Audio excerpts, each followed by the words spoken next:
In chapter 21 of It's a Mistake, that was Billy Joel, a song called Shades of Grey. Lynn felt the heavy vehicle make slow progress through the hazy desert air. She grew tired from being wrapped in darkness as well as from having nothing to do, and began falling asleep.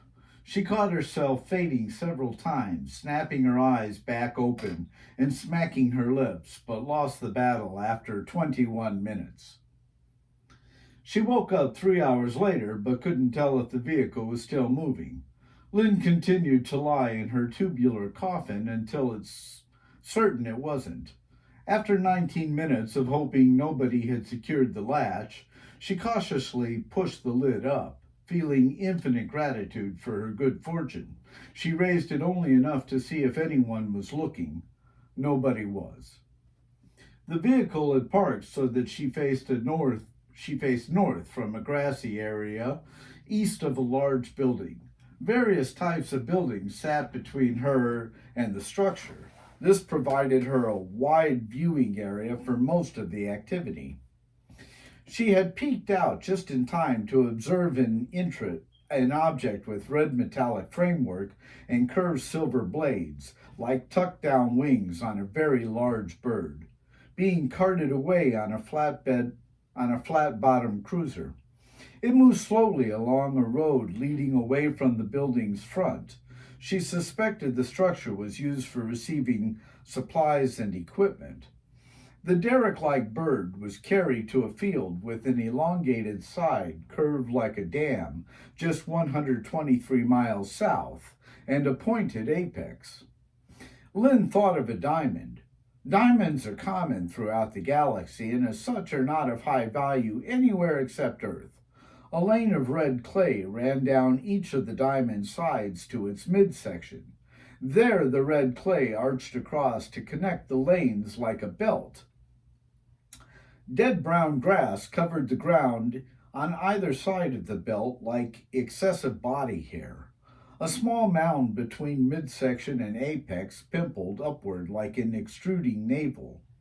Through her barely open lid, Lynn watched the progress of two enormous cranes position a gigantic disc hovering over the mound. Controlled jets of air gently set the disc down. It not only covered the mound, but the entire inner field as well. She needed to get out and search for Tom, but had only occasional vehicles to hide behind. Lynn figured it had to be fairly late in the day and darkness would provide better cover. It would also be cooler, she thought.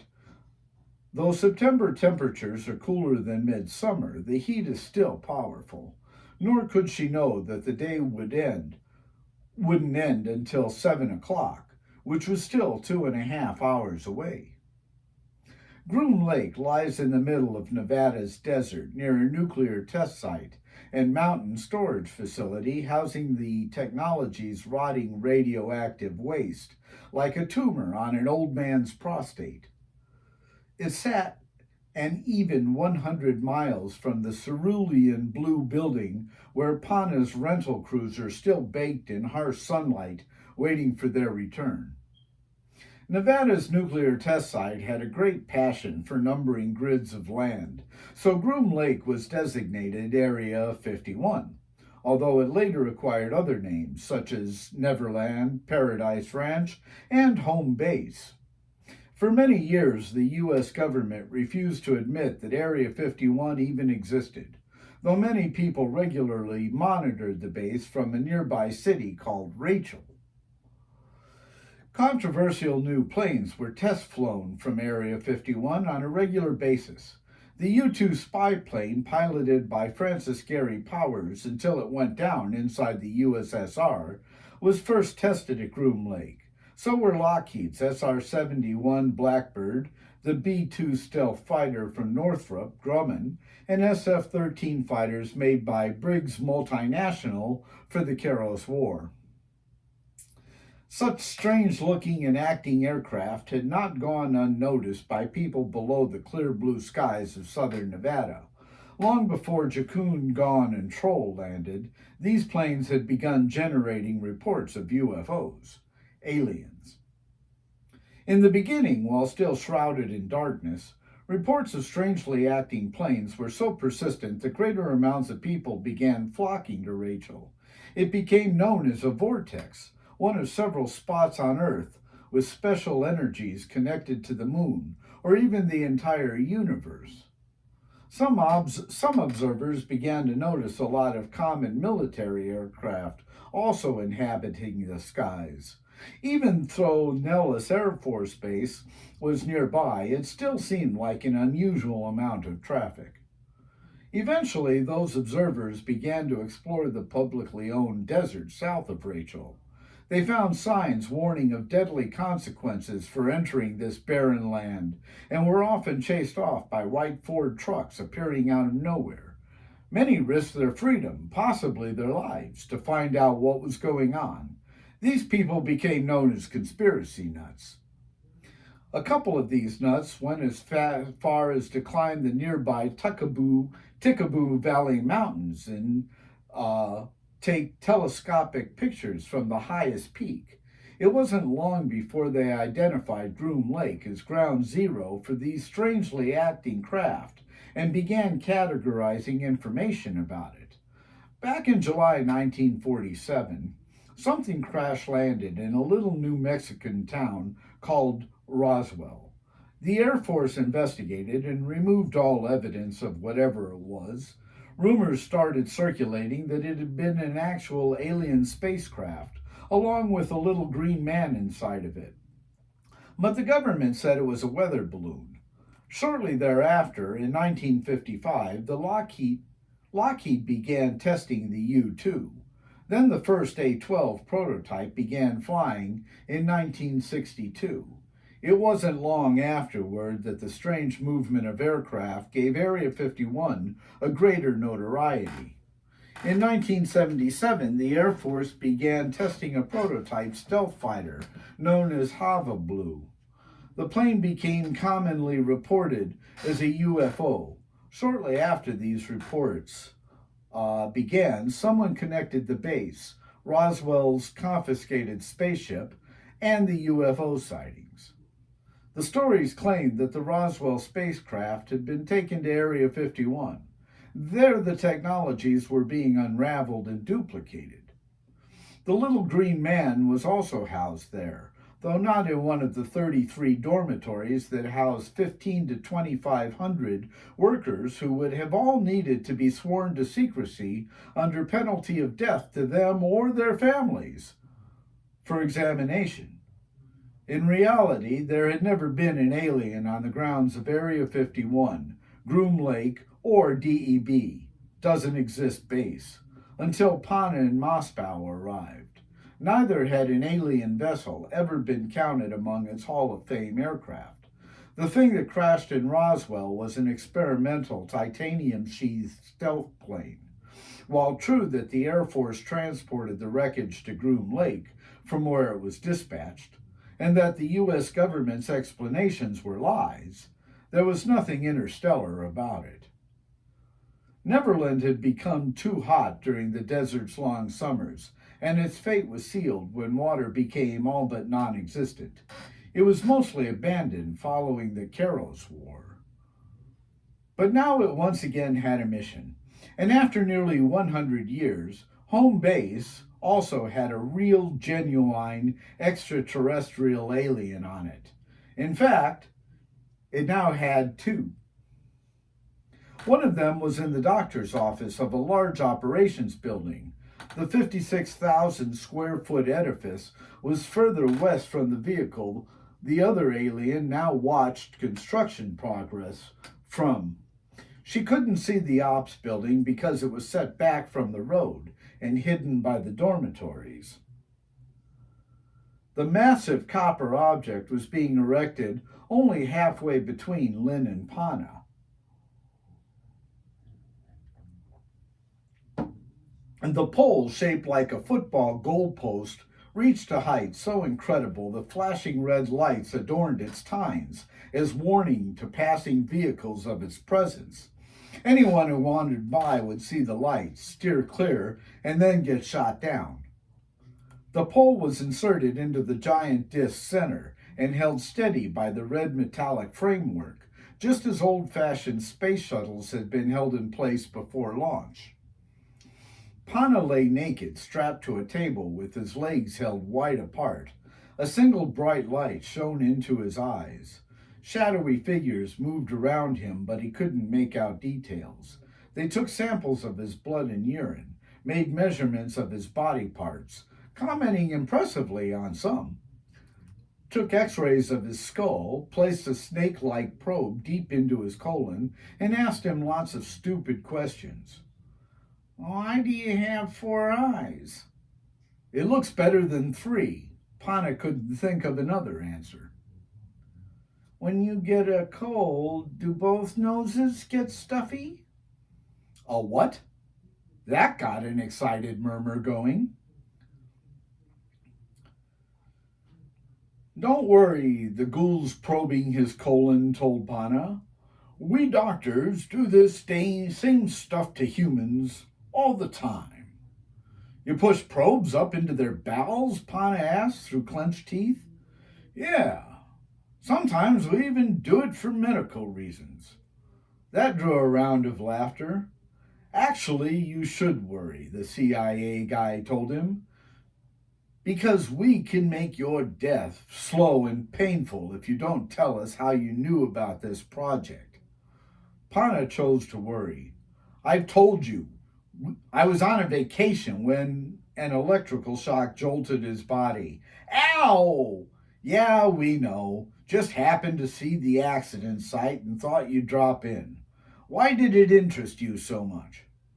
Because I'm a reporter, Pana sighed tightly. Accidents interest me. Well then, here's something you should be interested in. Oops! A cup of hot Wellian coffee, a truer, bitterish variety from the ore valley of Tricont, spilled across Pana's torso. He screamed as the burn stung his flesh. Sorry, that was an accident. Pana's mouth drew into a sneer and he groaned through clenched teeth. During his time in the cruiser's cargo hold, between the hotel and wherever he was now, Pana had decided it would be suicide to tell them he knew anything of the council's plan. If these guys also knew the entire plan, then they'd have to kill him for knowing it. If they had simply built the object without knowing what it was for, then they wouldn't believe him. That would result in more torture and eventual death. He reasoned that holding to a story might eventually make them decide it was truth and let him go, unless they killed him to make sure their hospitality didn't become news. Pana thought of Lynn for the 1,000th time. He hoped she had managed to get back in the cruiser and leave. She could have gone back home to Eurorca or to seek help from the council. Either way, she'd still be alive. Pana couldn't bear to think of her having been captured, tortured, or killed because of him. Pana's gut ached for her in a way that made the torture seem painless. Besides all these thoughts, he was also acutely aware that the council's plan could be put into motion any time. If this wasn't the site, then Providence alone knew how close they were to activating their vibration, or from where it was to be done. That was interesting. Pana coughed up a wad of mucus, raised his head off the table, and efficiently ejected it toward the coffee drinker's voice. What'd you think of that? Apparently his projectile missed target, because someone said, That would have been nasty, boss. Someone else squealed about having gotten another fluid sample. The soft tone of his inquisitor's voice didn't change. No, that wasn't nice. How would it be if we stopped being nice to you? A sudden outburst of snickering filled the office, but was quickly stopped. You wouldn't care for that at all, would you? Now, we would find it intensely interesting to know who you're working for and what they're up to. Look, I don't even know what you're up to. You keep acting like I know what you're doing here or why you're doing it, and I don't. What was that big megaphone-like thing for? Are the legs to anchor it into the ground? This time there was a long pause in which nothing happened. Then the voice timidly repeated, "A megaphone on legs? Is that what you think it was?" "Yeah, or a sculpture of my organ rising toward the sky. Is that it? Is it like some artistic rendering of how your species has screwed our galaxy? If I'm going to die for the blasted thing, then at least tell me what it is." Another moment of silence. "Then you really don't have a clue what it is, do you?" This was not a question Pana was expecting, so looked toward that voice with surprise. "If only I had tried to say that." "For shit's sake, why did they tell me you knew something? Stupid fucks," the voice said in a disgusted tone. "Well, it won't matter much anyway. We're almost done and there's no way you could stop it. Boys, I've wasted enough time. He doesn't know anything and I've got other things to do. Let's just leave him alone." With that, they all moved away from him. Pana was surprised to find himself getting nervous about them leaving. "Hey, what's that mean? Stop what? Wait, you guys can't just leave me here." From beyond his feet, the voice chuckled. "But I think we can, Mr. Pana. It's almost time to start the show. We call it Operation Dark Side of the Moon. Should be quite an experience, too. We'll be back when it's over and figure out what to do with you then." The door slid closed, silencing their laughter. Mospow crept out of her plastic bed. She'd been checking several hours for darkness, but settled for dusk. Shadows grew long enough for use for cover, and wasting further time seemed unwise. Knowing she had no clue where Tom was, or what he was going through, ignited her anxiety, so she needed to act like a racehorse needed to piss. She closed the lid and scurried to the shelter of a nearby vacant vehicle, crouching directly in front of the DM branding. Peering around and seeing that nobody was paying attention, Mospow scurried again toward another vehicle. She soon hopscotched her way to the enormous building's darkened wall. Mospow looked around but saw no sign of quadra-seat black cruisers. She crept around its side, hugging the white steel walls, and found a matching white steel door. She pushed the handle down and mouthed a grateful word as its hinges squeaked. Carefully creeping around the door, she hoped this happened to be the building containing Tom. For now, she found the building to be an incredibly large, dusty warehouse. Giant steel doors made up most of one wall. When opened during daytime hours, light flooded into an impressive square arena, now vacant, with desks and humongous benches lining the far sides. It was no longer daylight, though, and poor overhead lighting created many dark shadows. Rows of ceilings to floor shelves spread from front to back like steel ribs. She stood at the edge of a back rib. As far as she could see, the place was also deserted. Not a single person occupied a desk or moved purposely from place to place. They could be out of view, of course, but she felt a certainty that everyone was gone. Still, Lynn thought it prudent to hide among the shelving as she moved toward the other side. Better to not get cocky. She quickly scanned the shelves for anything that could possibly help her, but found very little.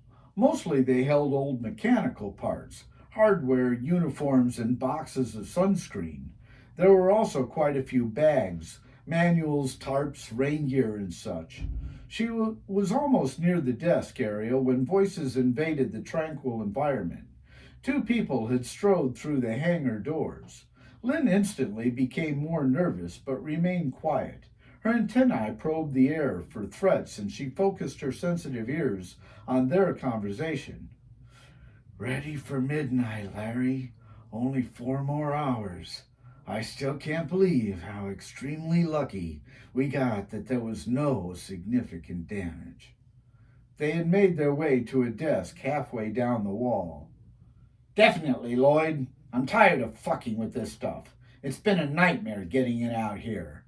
The guy looked disdainfully around the warehouse. And this base is creepy. Disappearing runways and shit. God only knows what's in those old munitions bunkers. I think whatever's in them is dangerous. Knowing what they used to do out here? Yeah. By now they had made it to the desk. The taller guy, Lloyd, picked up a briefcase at one of them. Larry grabbed a backpack from one next to it while saying, "Okay, let's get the hell out of here." Lynn had to do something fast or she'd never find Tom in time. Though she hadn't seen much of this place, Lynn was pretty sure that 4 hours wasn't enough time to search it. She glanced down to the bottom row of shelves and found Hope, although at first she didn't know it. Taking up the entire bottom row sat a huge box filled with lemon-shaped objects. Their skin was hard and dimpled. A handle hooked down from the stem, and a pin held that handle in place. Attached to the pin was a card titled, "How to Use This Grenade." Out of sheer curiosity, she picked one up and read the card. Now she knew. Thank you. We'll see you in 22.